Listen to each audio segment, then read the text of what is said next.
Welcome back, Chapter 7. Elise had on what looked like a 1950s nightie, something out of a Sandra Dee movie. Physically, she didn't have a lot on top, but she knew how her long, slim legs often sent men's eyes into spirals. As usual, this morning she was trying to entice her husband to actually look at her. The Becketts are a very important couple, so cook something special, will you? Kent said. Elise leaned against the kitchen counter, her legs extended so they looked even longer. Like what? I don't know. I'm not a cook. Have you seen my keys? Behind you. He turned. Where? There, in the red liquor box. He picked them up. No wonder I couldn't find them. Why did you put them inside that thing? It's a Japanese box, and I would never think of putting car keys in it. It might damage the finish. If you didn't put them there, who did? When she started to speak, he put up his hand. It doesn't matter. I have to go. Wait! I was wondering if you like what I have on. She twirled around. It was a very short garment covering the upper half of her with yards of semi-transparent pale pink silk and leaving the bottom half of her bare. It's cute. How much did it cost? Oh, he would make me want to choke him. First of all, I wouldn't be asking him how I look if he didn't see me when I walked in. That's my answer. Elise tried to not let her fallen spirit show. Nothing. I've had it since before we were married. Part of my trousseau. It's a French word. That's good. He stood there staring at her, waiting for her to release him. Out with it. I can tell that something's on your mind. I want to get a job. Instantly, there was laughter in his eyes. Doing what? I understand that you're bored, but really, what kind of job could you get? I was thinking about an art gallery. There aren't any galleries near here, unless you count the local craft fair. Maybe Dad could lend me the money to open one. Kent gave a snort of laughter. He was a handsome man, tall with dark blonde hair and blue eyes. He looked best in tennis whites with a sweater tied around his shoulders. He was the epitome of good health and ancestors who went back to English aristocracy. Whereas Elise's family had had money for generations, it was Kent's that brought in the illusion lineage. Sorry, babe, but you know your dad. He's not going to do anything that won't make a 10 times profit. Why don't you take some classes? More cooking? That's a brilliant idea. You can make something fantastic when we have Mr. and Mrs. Beckett over. Duck a la orange? How about that? Doesn't that sound good? Such fun. Kevin gave a sign. Okay, so you don't want to take any more cooking classes. He looked at his watch, a gold Piguet that her parents had given him as a wedding gift. I have to go. We're working on a big merger today and I have to be there. Tonight, we'll sit down and talk about everything, and I'll try to find something for you to do. What? Then you'll be home tonight before dark? Of course. No, wait. Today's the 18th, right? Oh, I have to attend, something tonight. Take a bubble bath and curl up with a book. Use my absence to enjoy yourself. He gave her cheeks a quick kiss and hurried out the door. Elise stood by the window and watched him drive away in his 700 Series BMW, a car owned by her father's company. Across the lawn, through the trees, she could see the side of her parents' house and wonder if her mother was watching as Kent left. Where they lived had once been a guest house used for overnight clients of her father's management company. But when Kent and Elise got married, everyone, except Elise, that is, thought it would be great for the children to live there. Turning, she looked to the right and could see the corner of Kent's parents' house. They were kinder, less financially ambitious than Elise's parents. The two mothers had met in college, and they were so opposite that they were a perfect match. Elegance and ambition were their overriding characteristics, and they learned from each other. When they met men like themselves, They snatched him up so fast the men weren't sure what had happened. The women got their husbands to buy 2 big houses next door to each other. The wives acted as though they were one property and loved to call the place an estate. There was great disappointment when one got pregnant and the other one didn't. A boy was born, Kent, then 2 more children. It wasn't until years later that Elise was finally born. She would be an only child. From the time she was a year old, her mother was disappointed in her. Elise was a quiet, ethereal, dreamy child who was more interested in art than in being better than the other kids in her class. She wasn't competitive, didn't seem to have any ambition, and liked to step back and let other people win. It makes them so happy, she said, and that was enough for her. The only thing that pleased her mother was Elise's blind adoration of Kent. Whenever he was near, Elise would put her paints and crayons down and watch him. I think they should marry, Kent's mother said one sunny afternoon as the children were playing in the pool, their nannies close by. Agreed, Elise's mother said, and that was that. They never spoke of it again. But then they didn't need to. It was settled. As Elise looked out her window at both houses, she felt trapped. She couldn't figure out why her husband was so distant with her. She couldn't put her finger on what was wrong, but there was something missing. There was a gap in their marriage, and she had no idea how to fill it. With a sign, she got dressed in knee-length shorts, a sleeveless linen blouse, and sandals, then cleaned up the kitchen that she never liked. On the wall was pinned a list of things she was supposed to do that day. Pick up Kent's dry cleaning. Call Mrs. Beckett to ask if she or her husband had any food allergies. Take Kent's shoes to the shop to be repaired. Go to a department store and find a gift for one of Kent's clients, who Elise had never met. Drive 20 miles to the fishmonger Kent liked and get their red snapper. Elise pulled the list off the wall and had an impulse to crush it, but she didn't. She tried to put it in order of what to do when. Feeling defiant, she dropped the list on the little kitchen desk and picked up a novel she had for a week and went outside. There was a small patio at the back of the house that couldn't be seen from the big houses. It was a haven to Elise. There was a larger stone terrace to the side where they had a grill and an obligatory fire pit. Obligatory. It was what the designer Kent had hired called an entertainment area. It was only used for clients he wanted to impress. What Elise liked most about the guest house was the small patio. It was shaded and had a short stone wall across 3 sides. It made her feel safe and protected. When they moved in, Kent had wanted to tear it out. We'll bring in a dozer and flatten the area and make it 5 times as big, he'd said. The landscaper designer, a very nice older man, had seen the way his young bride looked like she was about to cry. He told Kent that was a terrible idea and the new entertainment area should be on the sunny side of the house. When Elise had mouthed thank you, he smiled. Last summer, she and Diego, the Mexican man who took care of the gardens for all 3 houses, planned how to make a little area beautiful. She sketched her vision of it on a drawing pad, but she didn't know enough about gardening to make her ideas reality. My brother knows about plants, and he's coming here. He'll tell me what to put in to make it look like your drawing, Diego said. She smiled at him. She always liked him. He'd been working there since she was in middle school. Excuse me. His sister Carmen, excuse me. Hold on, I gotta pause. I'm back, sorry about that. His sister Carmen often there, and they shared a few laughs until the first time Elise came home from college, that is. Carmen had glared at Elise as though she was an enemy. Elise asked her what was wrong, but Carmen wouldn't say. That's the key sign right there when women turn on you. By the time Elise and Kent were married, Carmen was so hostile that Elise stayed away from her.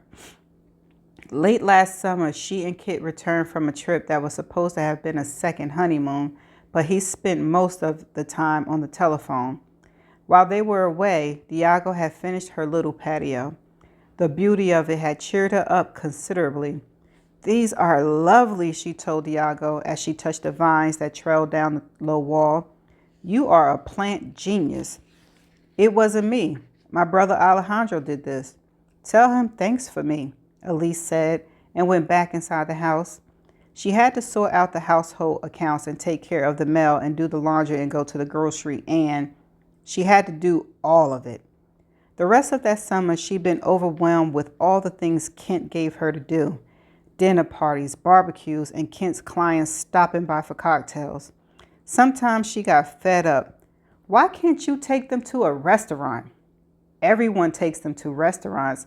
They want to feel like they're part of a family, our family. He put his arms around her, clasping his hand behind her back. "Come on, baby. All of this is for you, for us, for you and me, so we can get closer to the time when we start that family you want so much." Ken held the promise of a baby in front of her like a carrot before a donkey. It always made her back off. This was the beginning of the third summer they'd been married, and Elise was determined that this year would be different. She had to get something to do besides pick up Kent's dry cleaning. As for cooking, she'd taken enough classes to know that it wasn't a skill she wanted to develop further. She stretched out on one of the thickly padded chases and opened her book, but she didn't see it. She needed to figure out what to do about her marriage. "You look like you're fascinated by that book," the voice dripped sarcasm. Elise tried to keep from showing an expression of horror. Tara, the school gossip, the girl who found out secrets and happily blabbed them. She lived in New York City, but her mother had a house nearby. "Hi," Elise managed to say. "What brings you out to the boonies?" "Oh, Mom wanted New York bagels and white fish salad, so I had to drop everything and take them to her." Elise understood. Tara's mother subsidized her daughter's New York apartment, with the stipulation that her daughter be at her beck and call. Tara plopped down on a chase next to Elise. "So what's up with you other than staring into space? Recovering from the night?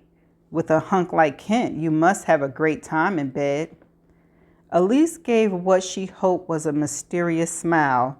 "Yeah, sure. We never get enough." Tara seemed to be satisfied with that answer and looked back toward the little wall. Behind it was a lawn and trees that Diago and his men kept trim. Suddenly, Tara sat upright.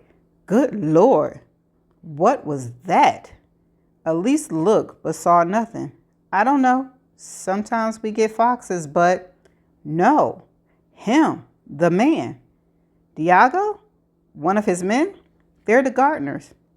Tara got out of the chair and looked along the side of the house. "Hey, yeah, you," she shouted. "Come over here." "Tara, let the men work." "He can work on me," she said under her breath. "Most of the men are married and have children. I don't think you should." She broke off because the truly gorgeous man was standing at the top of the wall. He had on dirty cotton trousers and heavy boots, but from the waist up he was naked. Long, lean muscles, stomach divided into ridges, honey-colored skin. But as beautiful as his body was, his face was from the cover of a magazine. High cheekbones, full lips, dark eyes surrounded by thick black lashes. His coal black hair reached down the back of his neck. Elise had no idea who he was. "Do you speak English?" Tara asked loudly. He jumped down to the patio with the grace of an athlete, then oddly turned his back to Elise as he looked at Tara. Elise's face was about a foot from his sun-warmed skin. If she could put her hand up, she could touch him. When he reached behind him, it took her a second to see why. Tucked into his waistband was a copy of The Lord of the Rings. He was showing her that he could indeed speak English. Elise moved around him to stand beside Tara. She was looking up at him like he was a meal and she was starving. "Do you think he can speak?" Tara asked, out of the side of her mouth. Elise saw the man's eyes sparkle. "I have no idea. I've never seen him before. He's probably one of Diago's relatives. There are two of them? Elise saw the man try to keep from smiling. No, Diago isn't like him at all. What is your name? Tara asked. Me, Tara, you? Tarzan, Elise suggested. Tara frowned at her. Really, Elise? How can you make jokes about this? This man is hanging around your house and you don't even know who he is? When Tara looked away, the man glanced at the wall behind them and nodded slightly. She understood. He's Diago's brother. He chose the plants along the wall. What was his name? Alex? No, Alejandro. Sí, Alejandro, the man grinned, showing even white teeth. Tara went to the chase to reach inside her handbag. I like men who speak no English. When Elise looked up, he winked at her in conspiracy. Tara handed Alejandro her business card. This is my address on Long Island. Why don't you come by tomorrow afternoon? You and I can talk about you doing my garden. Alejandro made no reaction. Do you think he understands you, Elise? Asked. Probably not. Tara smiled up at him. Mana, get it? Tomorrow at 2? Dos? Mañana? Dos sí, Alejandro said. Good boy. Tara took a step sideways. Another one, and she see the book at the back of Alejandro's waistband and know he'd been playing a joke on her. Elise had seen Tara do some nasty things to people who laughed at her. She whipped out her hand, pulled the book out of Alejandro's waistband, and held it behind her back. Sure enough, Tara looked behind him, admiring the view. There was just lots of skin, no book. She stepped away. I need to go. She ran her hand down Alejandro's arm. You cutie, come see me mañana. Sí, mañana tres. Alejandro looked like he was trying hard to understand her. No, dos, two. Come tomorrow at 2 p.m. She rolled her eyes at Elise and whispered, beautiful but dumb. She gave one last look at Alejandro, then left. Elise stood beside him in silence until Tara was out of sight. I'm so sorry, she handed him back his book. That's all right, Alejandro said. It's the most fun I've had for months. By the way, that's one of my favorites, she nodded at the novel. I feel like I owe you. Would you like a glass of lemonade? Yes, but no. My brother would kill me. I bet that right now he's glaring at the back of me. Elise looked around him, and there was Diago staring at his brother's back with fire in his eyes. Ooh, he is, she whispered, then stepped to the side. Loudly, she said, would you show me? I have no idea what that looks like. It's around the other side of the house. As soon as they were out of Diago's sight, he held out her hand. She held out her hand. I'm Elise, and I'm Alejandro. They shook hands. His was big and work calluses and very warm. He broke the hold. I really should get back to work. He took a step away. Why are you here? You don't seem like a... Elise realized she was putting her foot in her mouth. I mean, your English is so good. But I mean, it's all right. I understand. At home in Mexico, I teach Spanish to English people. I need to speak the language well. And you know about plants, right? I do. I study botany. My brother thinks it's a useless subject to know. My family feels that too. My degree is in fine arts. Try to get a job in that. They smiled at each other. I don't mean to be an elitist.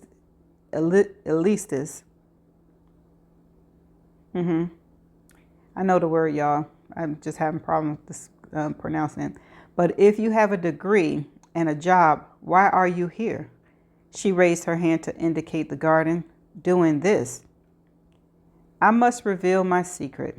I got into trouble at home and my big brother rescued me. Got me out of the country and gave me a job. Oh, trouble as in drugs? Ooh, these people. I wish. Then I'd be rich. Maybe dead, but rich. Elise laughed. I'm sure you have other things to do than listen to a gardener's life story. No, I can't say that I do. My husband wants me to cook some exotic dishes for his client, but all of them just want beef and lots of it. So no, I don't really have anything else to do. What kind of flowers are those? Peonies, Peonia california, and those over there are Peonia corsica. Wow, I'm impressed. And based on my little garden here, I think your degree is quite useful. Thank you. I was hoping you like it.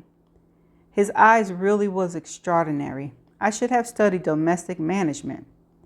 And I wish I'd learned how to get a wheelbarrow loaded with 150-pound dogwood up a hill. First time I tried it, the thing fell out twice. And you picked it up and put it back in? You can bet Diago wasn't going to help me. Alejandro! It was Diago, and his tone was a command. My brother wants me to get back to work. I have to go. She frantically searched for something to say that would ensure that they'd talk again. If I take Spanish lessons, will you help me? He was walking backwards. Yes, most of my clients were women, bored wives of rich men, like your friend Tara. They were the problem. Oh, I see. And she's not my friend. Her head came up. I guess I'm like them. She couldn't keep the deflation out of her voice. You are far away from being like any of them. The way he said it was so nice that she smiled. Alejandro, Diago bellowed. I'm in trouble now. Tu mañana. Smiling, she watched him walk away until he was out of sight. And that's the end of chapter 7. Okay, so first I want to say, what's the word? Unconscious bias, right? Is like something that people really need to work on, because just because he was from Mexico, Tara just assumed he know how to speak English. Why couldn't you just be a normal person and have a regular conversation? But those type of people, I don't know if they don't care or don't know that they are biased. Is it subconscious bias? Y'all know what I'm trying to say. It's like where you don't even think about the things that you're saying. But so this chapter was about Kent and Elise. And I understand being married and wanting to please your husband, but he got to be worth it. And he also got to put into you. And if you notice that he ain't doing it, girl, and then to feel like you're his personal assistant instead of his wife, all because his mother and your mother said that y'all need to get married. She young. Elise is very young. So, and then to ask him that she tell that you want to get a job, go get a job. But then, it's so many, kind of ways you can think about things in situations, because it's not always black and white with situations. So I'm not excited, but I can't wait to see how it's going to go. Like, are they going to talk about what led up to Kent doing what he's doing? And did she get out? Did she finally stand up for herself? And I feel like Tara and Alejandro might, even though it seemed like they wasn't in on something, but she said, oh, that guy there, then all of a sudden he appeared. Tara, we're going to have to watch you and see what you up to, you and Alejandro. Okay, well, that's the end of the chapter. And although I struggled with some words, I knew the definition, knew how to pronounce it, but I'm going to put it on the screen just so you will know which word it is. So until my next chapter, see you. Bye for now.